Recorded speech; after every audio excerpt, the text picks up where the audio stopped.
मित्रों, मुझे लगता है कि दवाइयाँ और डर दोनों को रिलेट करते हैं एक दूसरे से। डर है दुनिया में, तभी तो मेडिकेशन इतना आगे बढ़ रहा है। इंडिया की मेडटेक मार्केट जो है वो 10.36 बिलियन डॉलर्स की थी 2020 में और 37% से ग्रो होती जा रही है और अंदाजा लगाया जा रहा है 2025 तक हम 50 बिलियन डॉलर मेडिकेशन से कमा लेंगे। और इसी का कारण है फार्मेसी, अपोलो 24/7 इन कंपनीज का फायदा होना। लेकिन आपको एक बात पता है, कुछ ऐसी चीजें भी हैं जो मेडटेक इंडस्ट्री में बहुत कम लोग करते हैं और देखो फिर भी ट्रेंड में है, क्योंकि यहाँ पर सप्लाई बहुत कम है और डिमांड बहुत ही ज्यादा। तो सब्सक्राइब करने में क्या जाता, ऐसे ही business, marketing, startup, case studies यहाँ पर मिलता रहता। तो पहले स्टार्ट करते हैं नंबर 3 से, और बता दूं दूसरा वाला मेरा बहुत फेवरेट होने वाला है, क्योंकि जो भी मुझसे पूछता है कि मेडटेक या फार्मा में कोई नई चीज हमें बताओ, तो मैं उसे दूसरा वाला ही बता देता हूँ। उसमें बहुत ऑप्शन है। खैर पहले तीसरा वाला तो देखें। देखो सबसे पहले तो आप ये जान लो कि हर चीज मैन्युफैक्चरिंग के ऊपर फार्मा पे नहीं जा सकती, क्योंकि मेडिसिन एक ऐसी चीज है जो हर कोई सेल नहीं कर सकता। उसके लिए आपको अच्छी खासी नॉलेज होनी चाहिए उस इंडस्ट्री में, और कहीं जाके आप तब डेवलप करते हैं। ये तो खैर आपको भी पता ही होगा। इसलिए मैं जो ये आइडियाज बता रहा हूँ वो अगर आपको नॉलेज नहीं है लेकिन फार्मा में इंटरेस्ट भी है, तब भी आप इसे कर सकते हैं। घबरा मत जाना मार्केटिंग और डिस्ट्रीब्यूशन का नाम सुन के, क्योंकि अगर हम मैन्युफैक्चरिंग को साइड करके रखें और अगर आपको मार्केटिंग में पैशन है फार्मा इंडस्ट्री के अंदर, तो मेरे दोस्त आप जानते नहीं कि आप क्या मिस कर रहे हो। क्या कर रहे हैं यार तू?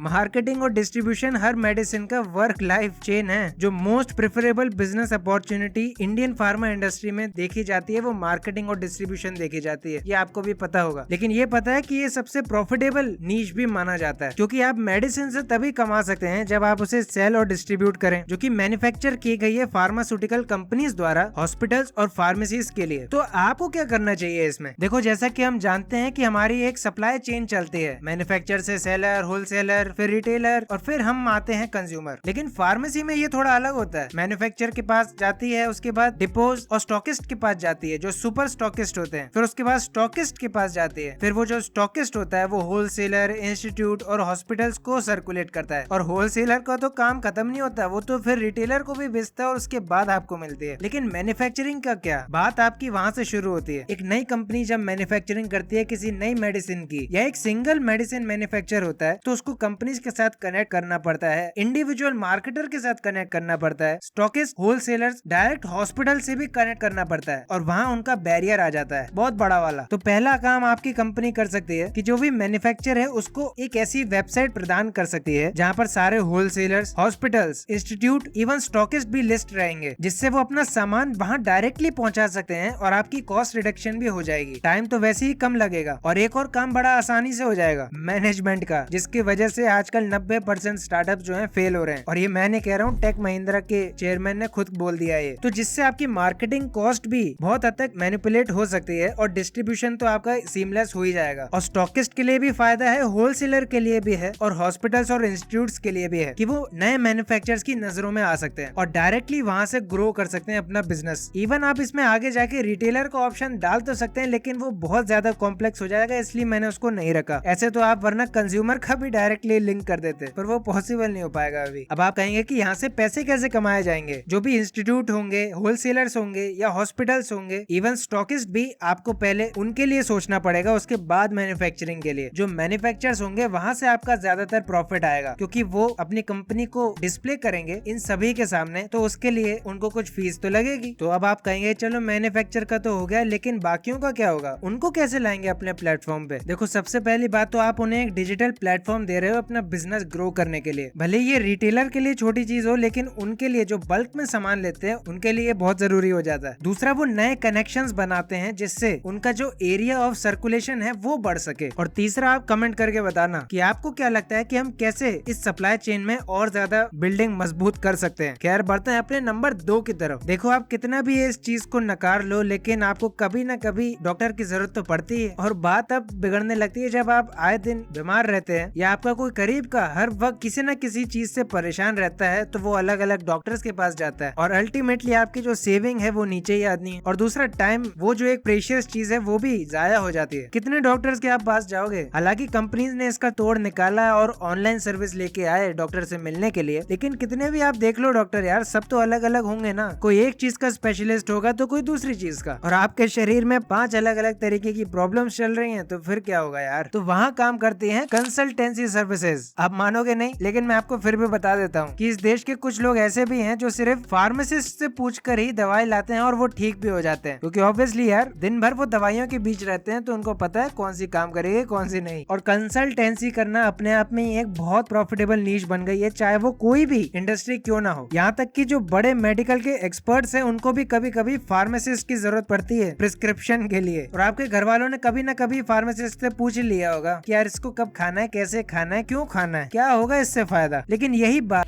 I object. बस मामूली सर्दी खांसी के लिए इतना बड़ा bill, ridiculous. Just 250 rupees for consultation, Mr. Shankar.